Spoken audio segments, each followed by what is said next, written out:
नमस्कार मित्रांनो, मी संदीप रणसुभे माझ्या युट्यूब चॅनलवर तुम्हा सर्वांचं मनापासून स्वागत करतोय। मित्रांनो, आज पुन्हा घेऊन आलेलो आहे इलेक्ट्रिक रिक्षाबद्दलचा व्हिडिओ।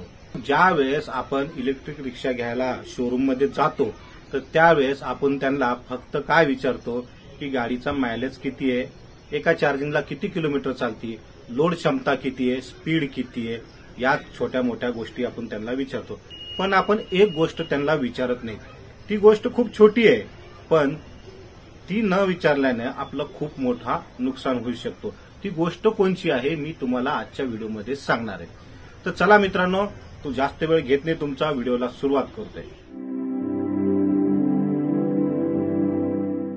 तुम्ही माझ्या चॅनलवर पहिल्यांदा आला असाल तर माझ्या चॅनलला सबस्क्राइब करा आणि माझ्या नवनवीन व्हिडिओचे नोटिफिकेशन मिळवण्याकरिता बेल आयकॉनला क्लिक करा। धन्यवाद। मित्रांनो, ज्यावेळेस आपण शोरूम मध्ये जातो त्यावेळेस आपण समोरच्या व्यक्तीला काय विचारतो की गाडी किती किलोमीटर चालते, मग त्यानंतर आपण गाडीची वॉरंटी किती आहे आणि त्यानंतर आणखी एक गोष्ट विचारतो की लोड क्षमता किती आहे। तर मित्रांनो, ह्या सर्व गोष्टी विचारल्यानंतर आपण एक गोष्ट विचारत नाही की ती म्हणजे गाडी किती वेळेस चार्जिंग करू शकतो, गाडीची सायकल्स किती आहे। कंपनी आपल्याला वॉरंटीमध्ये 3 गोष्टी दिल्या जातात, त्या 3 गोष्टीमध्ये एकही गोष्ट पहिली झाली तर आपली वॉरंटी संपली जाते। तर पहिली जी गोष्ट आहे की आपली गाडी 1,00,000 किलोमीटर झाल्यानंतर तिची वॉरंटी संपते। दुसरी गोष्ट आहे 3 वर्ष झाल्यानंतर गाडीची वॉरंटी संपते। पण एक छोटी गोष्ट आहे तिच्यापासून आपण दुर्लक्ष करतो आणि ती गोष्ट आहे म्हणले की गाडी किती वेळेस चार्जिंग करू शकता। तर मित्रांनो, ह्या गाडीची 3 वर्षामध्ये म्हणजे वॉरंटीमध्ये फक्त आपण 1200 वेळेस चार्जिंग करू शकतो, त्यानंतर आपल्या गाडीची वॉरंटी ही संपली जाते। कंपनीनं सरासरी दिवसाला 1 वेळेस चार्जिंग केल्यानं 3 वर्षामध्ये जवळजवळ 1100 वेळेस चार्जिंग होते, म्हणजे 1100-1200 वेळेस लमसम चार्जिंग होती।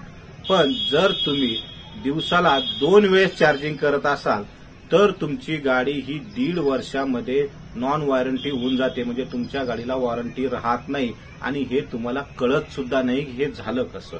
पण 1.5 वर्षानंतर ज्यावेळेस वॉरंटी संपली तर तुमचा खूप मोठा नुकसान होऊ शकतो। तर शक्यतो गाडीला दिवसातून 1 वेळेसच चार्जिंग करण्याचा प्रयत्न करा, लयच अर्जंट असेल तर 2 वेळेस चार्जिंग करा। मित्रांनो, ही गोष्ट त्यांना कशी कळते हा मोठा प्रश्न आहे तुमच्यासमोर।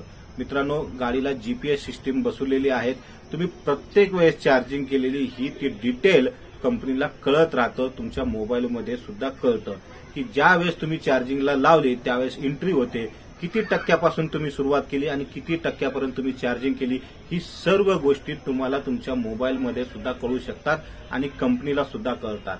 तर त्याकरता तुम्ही तो विचारच करू नका कंपनीला काय कळेल, कंपनीला सगळं कळतंय। मित्रांनो, जी जीपीएस सिस्टीम दिलेली आहे त्याची जर वायर आपण जर कट केली तर कंपनीला काय कळणार आहे। तर मित्रांनो, ज्या वेळेस तुम्ही तुमच्या जीपीएस सिस्टीमची वायर कट करसाल त्यावेळेसच तुमच्या गाडीची वॉरंटी ही संपली जाईल। तर ह्या छोट्या मोठ्या गोष्टी होत्या त्याकडे तुम्ही दुर्लक्ष करता, तर तुम्ही या गोष्टीवर दुर्लक्ष करू नका, दिवसातून 1 वेळेसच गाडी चार्जिंग करा। तर पुन्हा भेटूया पुढच्या व्हिडिओमध्ये।